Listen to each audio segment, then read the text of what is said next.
Good evening, everyone. Welcome to our session 6 of our 2022 meeting of the Arkansas Historical Association. I'm Dr. Rebecca Howard, zooming into you from Houston, Texas. So this year there won't be a labradoodle staring at you over my shoulder like there was last year, since I'm back home in Texas instead of in Arkansas. I'll be your moderator for this session on famous women of Arkansas. Unfortunately, we have had a cancellation and we will not be able to hear from Mr. Childress about the Pfeiffer sisters, but we do have Mr. Williams and he will be our lone presenter so we can enjoy the session at a leisurely pace this evening. A few housekeeping items for those of you logging in for the first time, and as well as a reminder for those of you who have been involved in these earlier, there will be time for questions after our speaker. You can post those either in the Q&A feature or in the chat. We'll monitor those and then I'll read out those questions after Josh is finished.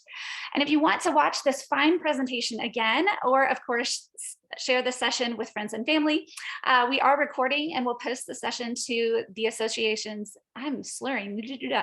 the association's YouTube channel after the conference.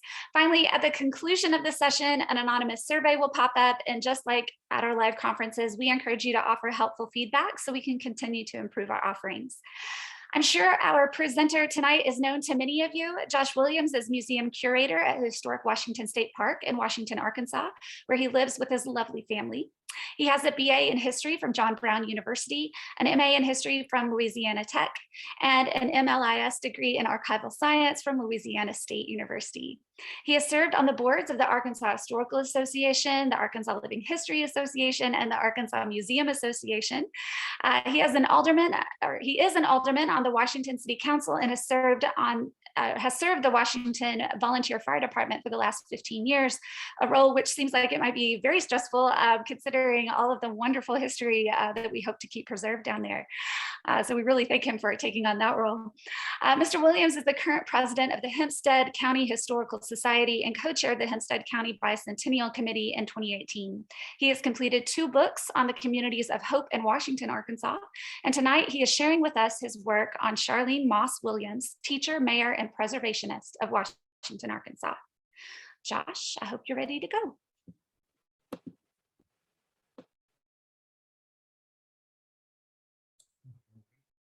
Thank you very much. Let's see, I guess I'll share my screen here. And I think we'll be good.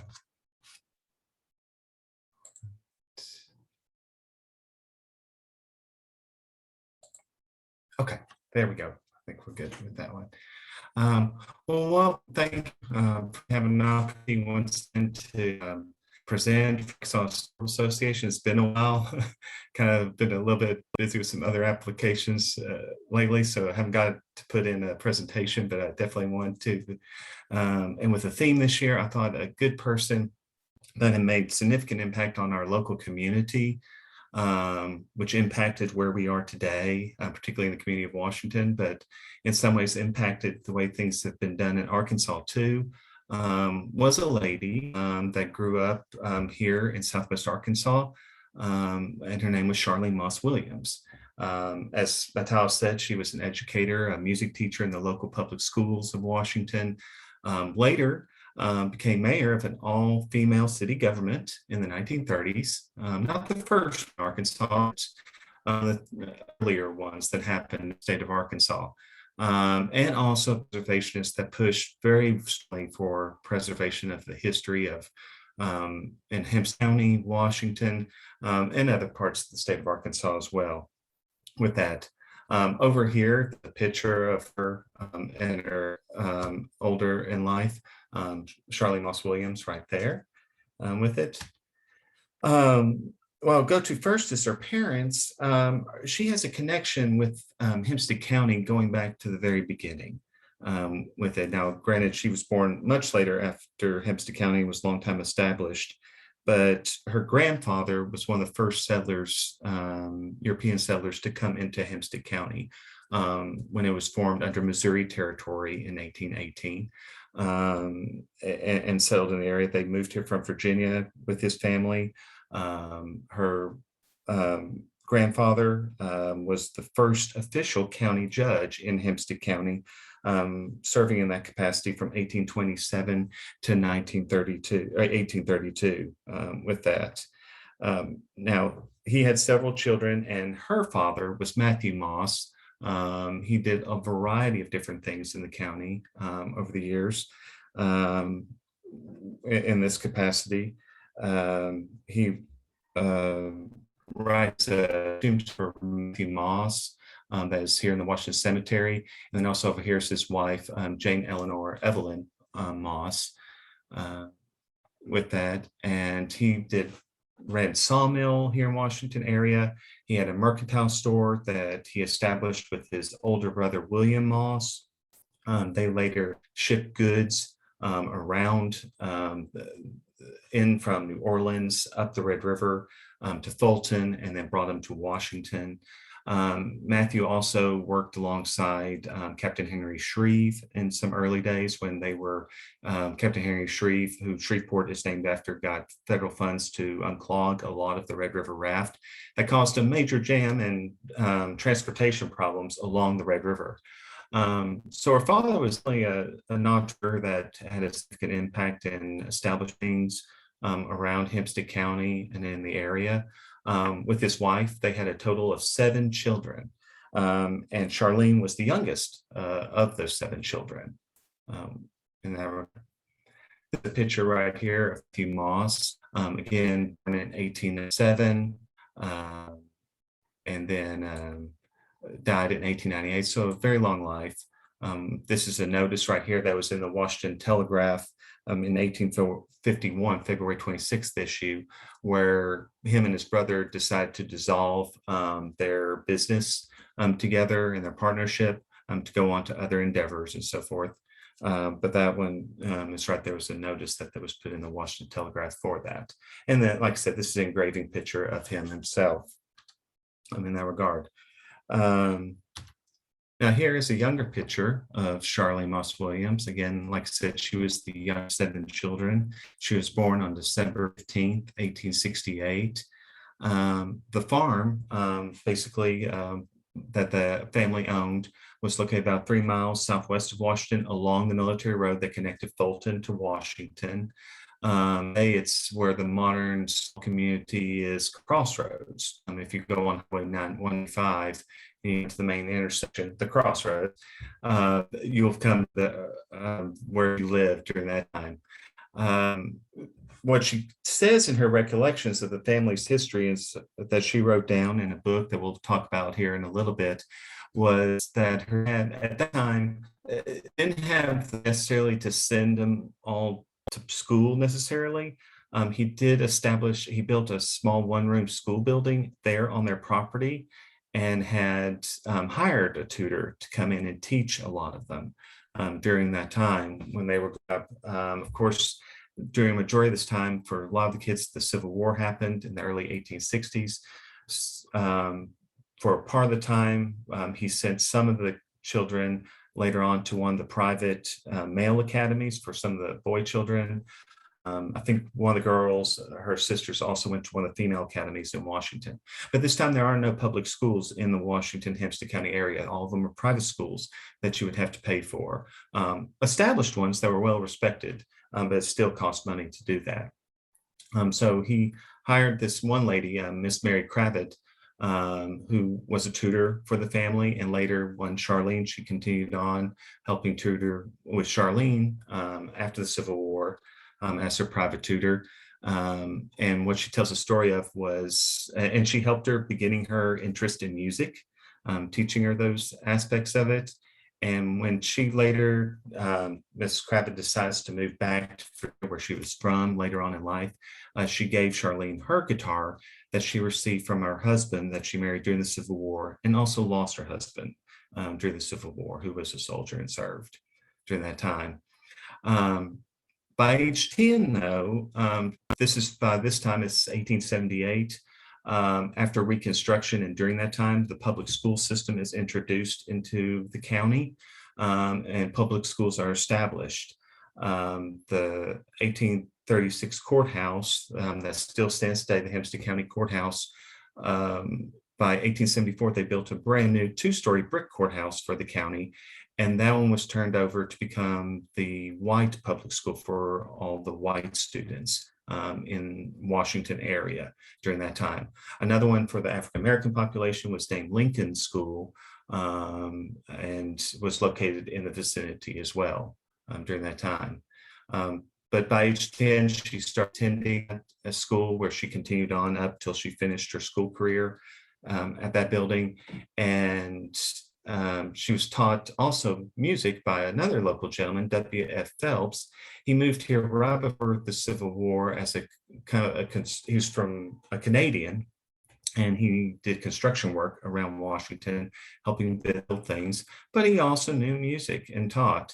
He was a son-in-law to the local watchmaker of town, Augustus Crouch, and both of them served in the local Washington brass band. But as another side job, Mr. Phelps taught different people the music and students for this. And later, because of this, she goes on to becoming a music teacher for the local public school in Washington. And her home later on, which we'll get to that in a minute, is basically just 1 block away from what is later, after they move out of the courthouse and they built another schoolhouse building in 1914, her house is just 1 block away from that school building where she helps out during that time. This was the building went to school. This picture, of course, is taken around 1910 of the 1836 Hempstead County Courthouse that served the state capital, the Confederate government during the Civil War, and was built around that time in 1836. But after they built the brick courthouse, like I said, they turned this over to become the public school of town, and it continued that till they built a modern brick one in 1914 with that. And they added things like, of course, the bell tower, some different aspects that you have to have for school during that time. Later on, now one thing that changed Washington during this time was, of course, the introduction of the railroad. This brought in, of course, other people and things around, and the community of Hope, of course, was established during this time, and that made a significant change to Washington by doing that. The main thoroughfare was no longer on the Southwest Trail, the military road that came from Little Rock all the way to Fulton, and now it's switched over to the railroad path that had come through, and that established, like I said, the Community of Hope. Thomas Yancey Williams moved to Washington because of the railroad.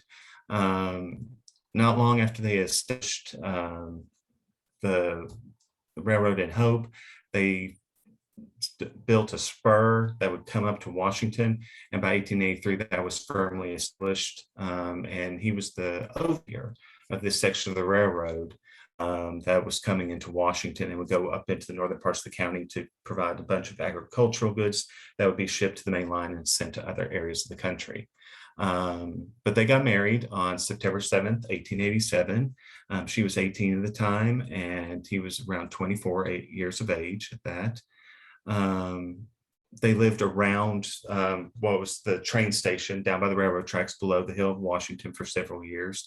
And then by the early teens, they built a new house and it is still here today, up by the schoolhouse building that I mentioned in Washington on top of the hill, kind of overlooking where the railroad is today. And we still have this building. We actually did some work on it as this park. This Historic Washington State Park owns this house, and it had been lived in all the way up till, I guess, 2000.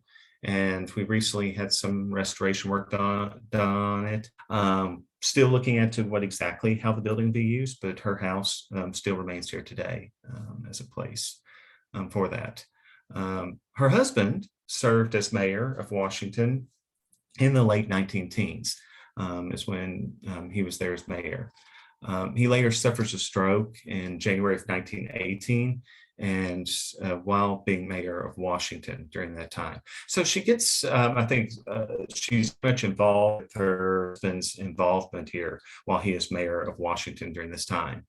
Other things that happened to him during their time in this one, it's around this time, he has a stroke in 1918, and it's right at this time, not long after that, the Spanish flu epidemic goes around the state of Arkansas. And in January of 1919, it's mentioned in the Washington Telegraph that Charlean Moss, Mrs. T.Y. Williams, was sick with the flu and contracted the Spanish flu during that time. She survived, but both of them, were kind of hurting in their health during this time around 1918, 1919. Thomas Yancey never seems to fully recover after that stroke. And on December 18th, 1924, at 63, he passes away from that. And they did have two daughters. One was Jenny June Williams, who married in Trimble family here in Washington. They later moved to El Dorado, Arkansas, in Union County, and and she continues there with her family from 1889 to 1972 when she passed away. And then another daughter, Charlean Williams Cone, she follows in her mother's footsteps and becomes a educator over in Ashley County, Arkansas. Is buried over in the county today in that regard. One of the big things that happened, of course, that Washington was struggling with, I mentioned earlier about the railroad coming to town, but Washington really reached its peak in 1860, right before the Civil War, with over 1,000 residents, according to the census. It never reaches that level again after the Civil War. It continues to hold on through the late 19th century, still holding on as the county seat. But two major fires happened with the business district in the 1870s and in 1883, which causes some damage and hurt, of course, the economy. And by 19 teens, particularly the 20s, things start to begin to look very rundown in Washington. On the left here, you see pictures of the old tavern that's at an intersection of Washington. It's actually today, it's Highway 278 and Highway 195, the old military road intersect. That was located. And the bottom one was Abraham House, home of the first Jewish settler in the state of Arkansas, built around 1832. But this is kind of what a lot of town is looking like in a lot of areas. And by the 1920s, their population is around 600, sometimes less than that. It kind of fluctuates. Hope is becoming that major community. And they're fearful they're going to be losing the county seat. Hope already by the 1920s had done 4 major elections by this time, trying to move the county seat to Hope. Probably one of the worst ones that was probably the most contentious was in the 19-teens, around 1914. And the courts got involved and found out that there was some discrepancy in the polls and that some votes were forged, just a lot of different things. And they originally said that Hope won, so they moved all the county officials and the county papers and books to a building in downtown Hope until they got a courthouse established. And then the judge and courts got involved and basically, nope, that the election wasn't valid. They had to move everything back. Thankfully, not too many court documents got lost. I mean, there were some, but not too many got lost during this move when this happened. But it caused some stir because the Washington people wanted to maintain the county seat. They have had it since 1824. And one of the things that they started pushing was town cleanups. They wanted to be promoted by the 1920s to get the town more presentable and to show that we can still remain the county seat. By 1927, they add because the county has grown with the size of Hope and so forth, and the amount of people there, residents that are in the county, they added another annex, 2-story annex to the current courthouse, the brick courthouse that was there. But there's some different things that happen this time in the newspapers that many of the different people of town are pushing for cleanups to make the town look more presentable, to where people want to come there and to live there and to feel like this is representative of a county seat in that regard. And the only insurance map, Sanborn insurance map that happens for Washington was completed. It's the first and only one in 1926 for that. And that was a big step wanting to do that during that time. During this time, I'll show a picture of it here in just a minute, but the city of Washington, and yeah, actually I'll go right here, it already purchased. On the left, by this time, by 1914, the schoolhouse got moved to a new building, and the old courthouse that was on that side of town became dilapidated, became a rental property. And this is in the latter years, in the early 20s, like I was talking about when they were wanting to clean up around town. It looks pretty bad. It's sort of used as rental property during this time in its latter days. But this gives a push to where Charlean Moss and others in town were pushing, like, we need to clean up town. We need to restore things to make this a better place to live and preserve much of our heritage that is here in Washington. And in 1921, the city of Washington purchased the block right here where this courthouse was located, and tried to raise funds privately through a private association, but to restore it. But that was to no avail and did not happen with that. So Charlean gets involved here. In efforts to preserve this, by 1929, she's a member of the local chapter, the Pat Claiborne chapter of the United Daughters of the Confederacy. She gets involved with the state level of the United Daughters of the Confederacy and asks, let's push the General Assembly to restore this building because of its role during the Civil War. As the state capital, when the Confederate government moved down here, they met here. The state Masonic order met there, of the Masons, the Supreme Court met there, all those different things. So that's, they started pushed for that during that time. And in 1929, they were successful. It was passed, and they appropriated $5,000 to restore this building. And it was completed by 1930. To the picture see on the right there, as you see it.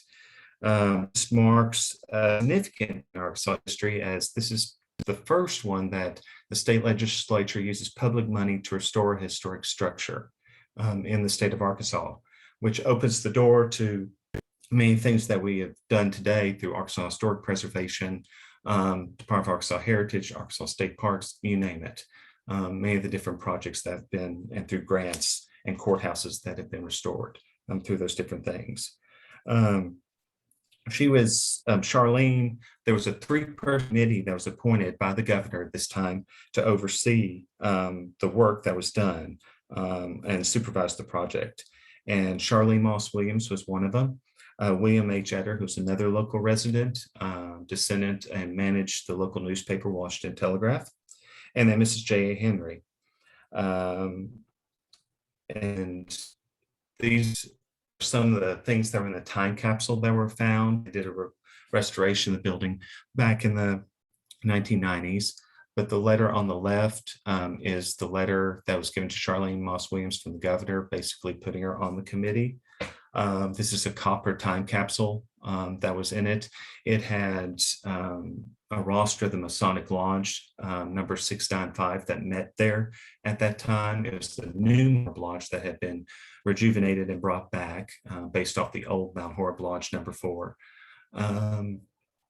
There was a silver $50 US coin in there, a black mourning band, a copy of Act 247 that passed the funds for the restoration, and then a copy of the Hope Star and Arkansas Gazette from May of 1930 when they did the dedication of the building during that time.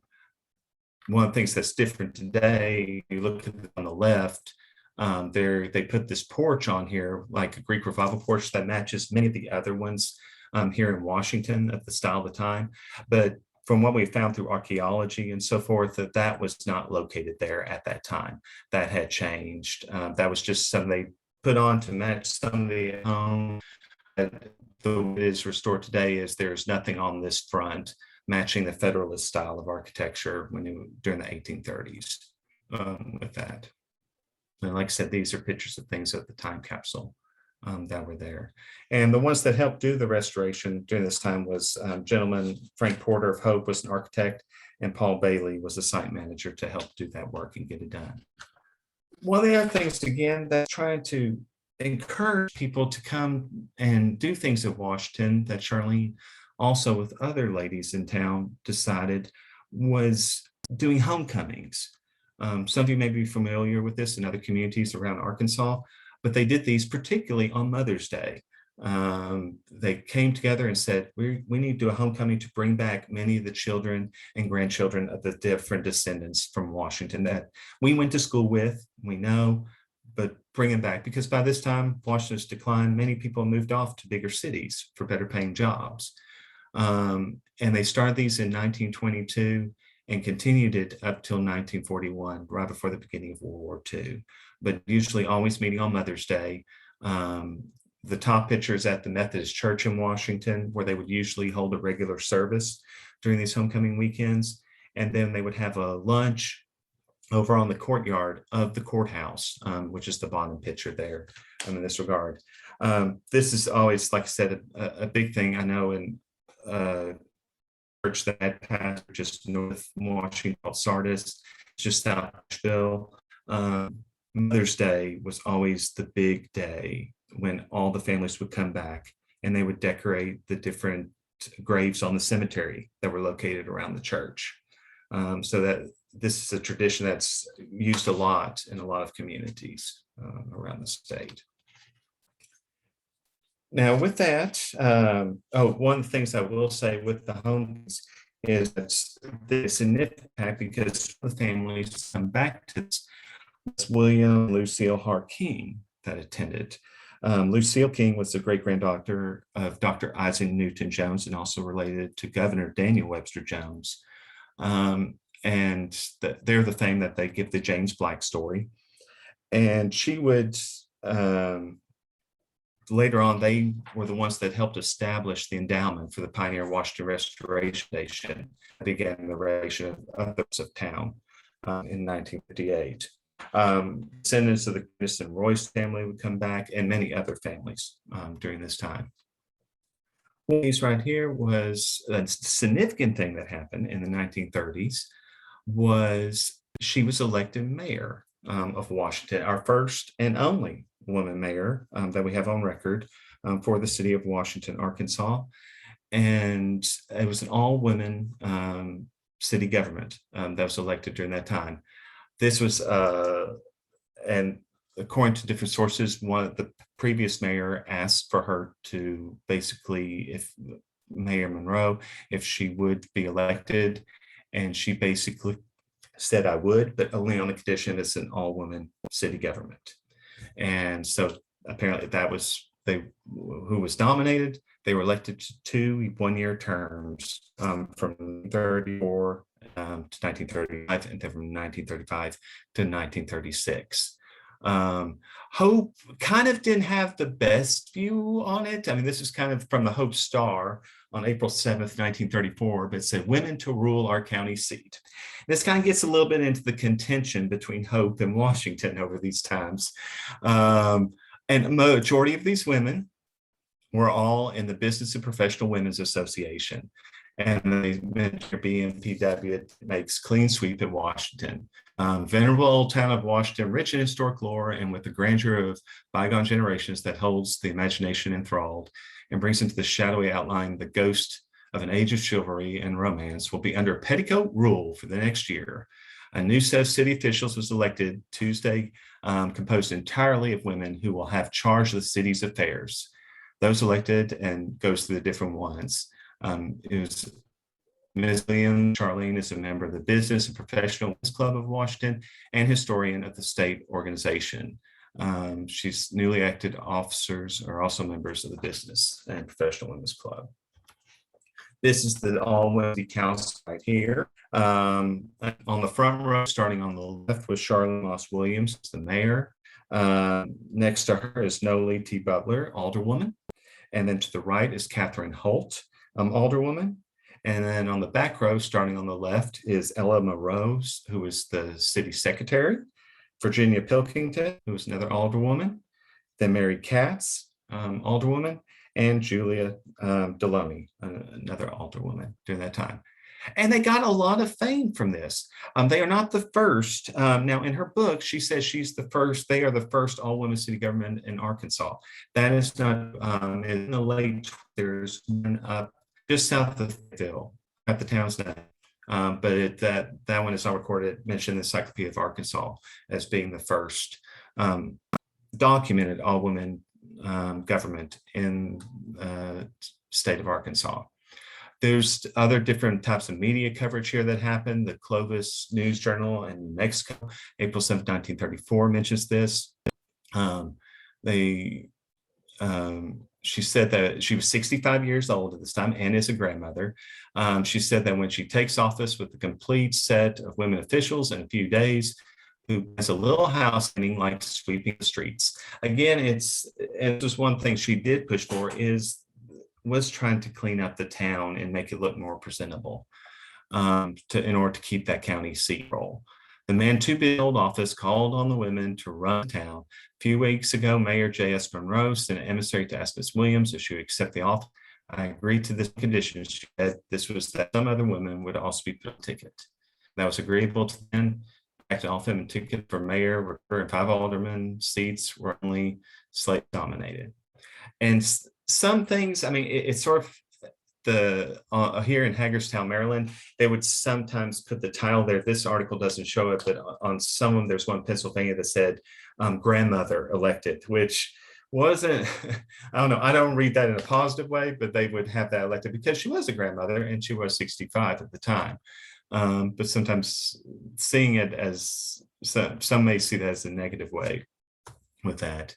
But there was gained a lot of coverage, like I said, the one in Pennsylvania, Alabama, Louisiana, Nebraska. There was even apparently mini newsreel for the movie theaters that documented them when they would do the newsreels during that time. In her book, Old Town Speaks, Charlean mentioned that one woman in Scotland sent her a letter and wanted her to examine a land deed in Grant County, Arkansas. Now, she probably didn't understand the distance between Grant County and Hempstead County, but she heard about through international news that she had been elected city mayor. And so she was asking her for her help in trying to figure that out. But she did mention she received a lot of fan mail from abroad, from people they knew and people that they did not know. After this, after her time as mayor, she becomes very much involved in the preservation movement with that. In 1936, Arkansas celebrated its state centennial. She wrote the Hempstead County section for the centennial issue of the Hope Star. That particular issue of the newspaper received several great reviews of how it documented different histories of the community and in areas in 1936. But she worked and basically did majority of those articles of items outside of Hope, but for the rest of Hempstead County. She helped push for the centennial markers. There were 2 placed in Washington during that time. They talked about the courthouse and then also of the military road. Later on, with the help of one other descendant that lived in, he had moved on in Mexico, but in Washington, he raised money to establish a marker where they believed the forge of James Black, the maker of the Bowie knife, was, and they put that there in May of 1939. The marker here today with that. And it's near where, basically just near that is we built later on in 1960, 61, the current shop that is still here today and used for the public to see. But one thing she does later is by 1950, so she does her time as city mayor and so forth and moves on to other things that with preservation. And by 1951, she publishes her book, The Old Town Speaks, which is a collection of many different reflections she remembers of different people that she was growing up, that some of the early settlers that lived in Washington, different stories and events. She pulled different stories from the Washington Telegraph and put them in there from the Civil War era, and other people she knew throughout the late 19th century to document that, and it's really the first published book on the history of Washington, Arkansas during that time. And these are advertisements here, went for $5 in 1951 and recognized for that during that time. During the centennial, I was mentioning, she wrote a poem about the old Washington Cemetery, the Pioneer Cemetery, which is the early cemetery of town used up to the Civil War. Where many of the earlier settlers are buried. The graves here that you see are the graves of Dr. Isaac Newton Jones and his family that took care of James Black. And this is just one section from that poem, "'Tis hallowed ground, this cemetery old, where ancient bard and valiant soldier brave rest in their humble grave." But she did a very long poem in regards to that she published as part of that centennial edition with it. But the fruits of her labor, one of the things that came out of this that really got the community involved and interested in wanting to do that. But not long before she died, on May 27th, 1958, the Pioneer Washington Restoration Foundation was formed to preserve and restore the community of Washington. Different other people of Washington came together a year or two before this and said, we need to do something, because by this time, by 1940, the county seat had moved to Hope. So they were no longer the county seat. The old courthouse was turned into a school. It seems to be our reputation, is all courthouses, schoolhouses. And so, but her work from her book in Old Town Speaks in 1951, and by 1958, this begins the traction of saying, we have something here that is a treasure, and we need to preserve it. And that's what this group of people came together, forming a nonprofit and seeking ways to restore many of the different buildings. And all that kind of thing with the restoration of the courthouse in 1929, and then going here with the formation of the foundation, and then later the park, Historic Washington State Park, being established in 1973, and continuing to this day with that. By 1950, Charlean Williams leaves the town of Washington due to health issues and so forth, and goes and moves to her daughter's home, her oldest daughter's home in El Dorado, Union County, Arkansas. And that is where she passes away on November 25th, 1958, at the age of 89 years of age.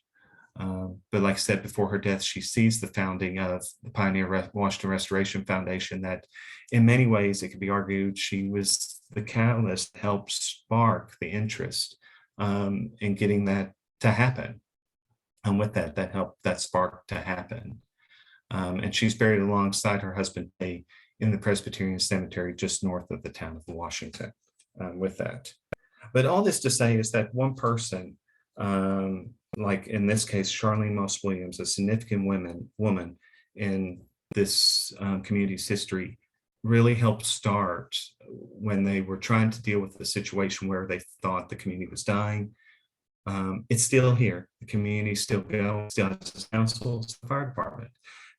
And people from all over the world still come to visit it today.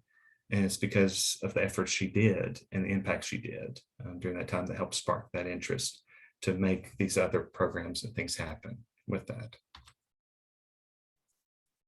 And this is a younger picture of Charlean, and the road leading up to Washington and her home is just on top of the hill on the right. And that is the presentation. Great. Thank you, Josh. That was really interesting. I'm going to sort through the questions for you so you don't have to dig through. Some came to us and some went to everyone. So I'm going to start with kind of combining a question from Suzanne Huff and Dr. Spear. were the two daughters ever married? Did they have kids? And Dr. Spear suggests that since they were daughters, she's assuming that it's just a coincidence that you are also a Williams.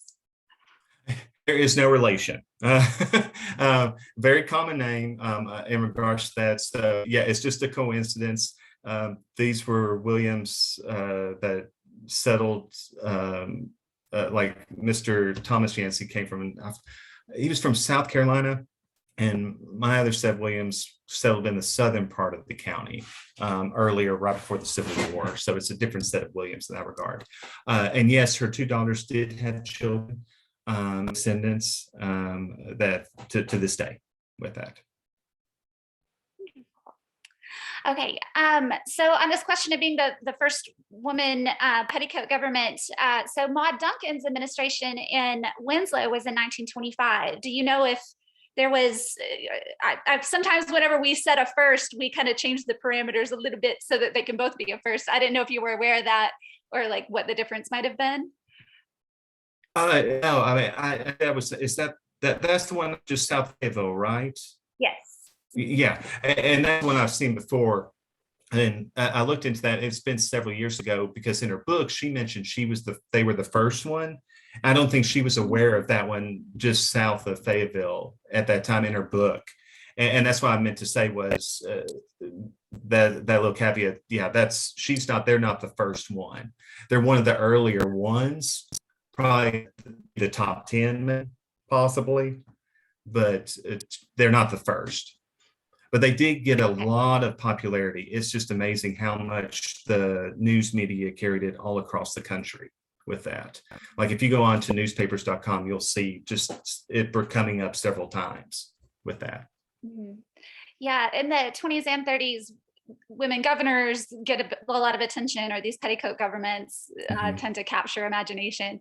But as we know, that didn't start a trend as much as we thought it would, or maybe they thought it would at the time.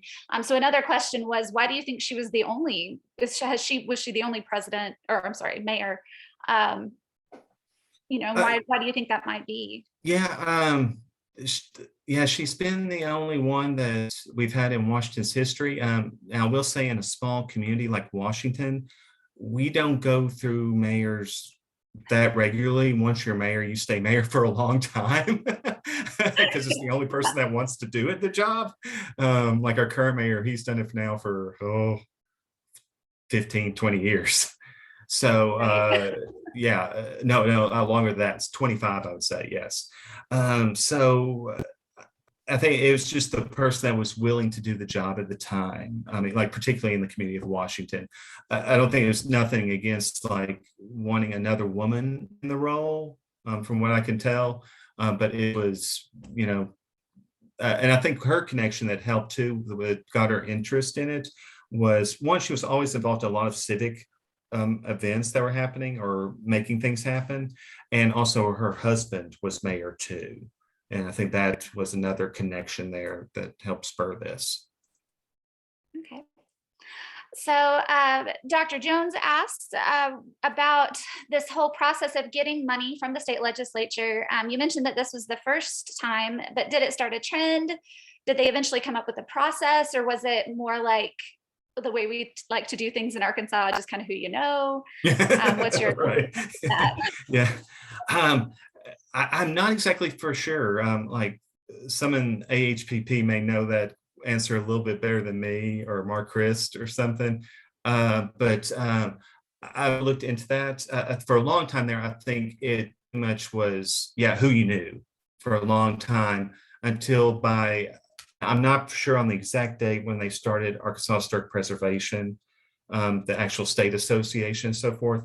I think by that time, that's when they finally start finalizing a type of grant, process to apply for this. So before this, it was kind of like, who do you know? Because later on in the 30s and 40s, they get some money for the old state to help preserve it.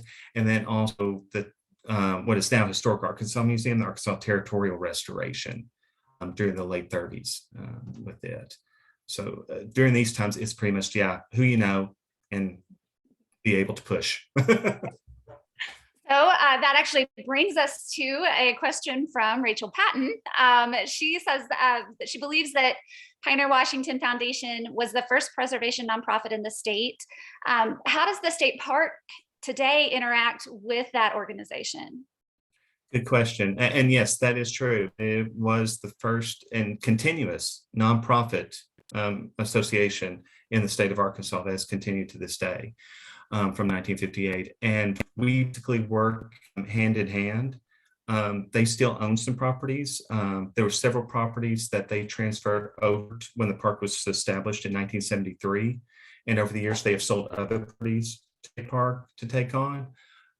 They still own some, and like one example is there's the Trimble House and the Woodlawn House. Those are a couple of homes.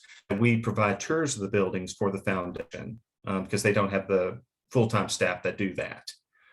So we do that as a park, but they raise the money to help maintain and restore those particular buildings. Also support the park as a friend group too, in many functions. And from our past president, Mark Christ, he wanted to know about how preservation practices have changed between the first restoration and the later restoration of the 1936 courthouse. If you can maybe summarize, it's probably a lot.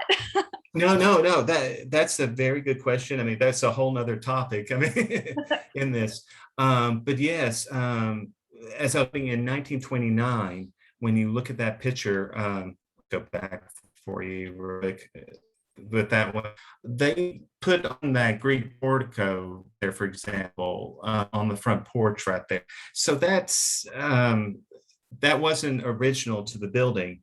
And in the 1990s, when the archaeological survey came through, Jamie Brandon actually was on that group that was working on that, and they found that that wasn't in the original building with that, and found other pieces. So in the 90s, the goal was to restore it back to its original appearance of 1836 when it was first built.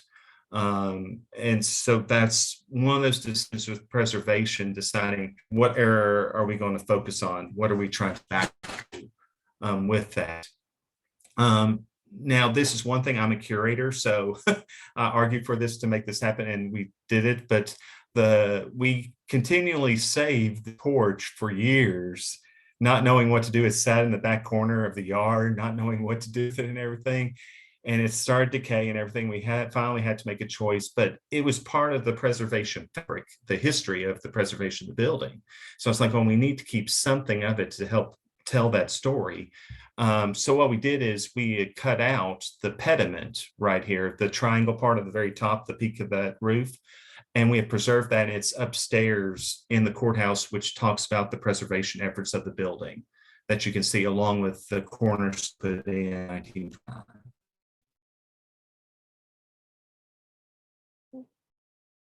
It's frozen on my end. Oh, there you go. You cut out a little bit there, Josh. I don't know. Oh, I'm sorry. Or someone else or your system, but so you saved it. It's upstairs. It is located upstairs, the pediment that we cut out, in a room where we talk about that whole restoration history of the building, when it began in the 20s on up to the present day with it. All right, well, let me look back through. I think that we got everybody's question. All right. I asked for final questions. I haven't gotten any responses. Let me double check the Q&A. Nope, nothing there. All right, well, then I guess that wraps up our session. So thank you so much, Josh, for your presentation and this information. I'd like to remind everyone that a survey will pop up at the end of this. And there's our sign. And we hope to see you at some future sessions. I get to give a paper soon, and I'm going to come up for the banquet as well. So I'm really excited to see everybody in person and also here in Zoom as we continue to adapt to our modern times. So thanks, everyone. And I'm going to, I think, hand control over to our Zoom master, And I hope everyone enjoys their evening. Thank you so much. Thank you.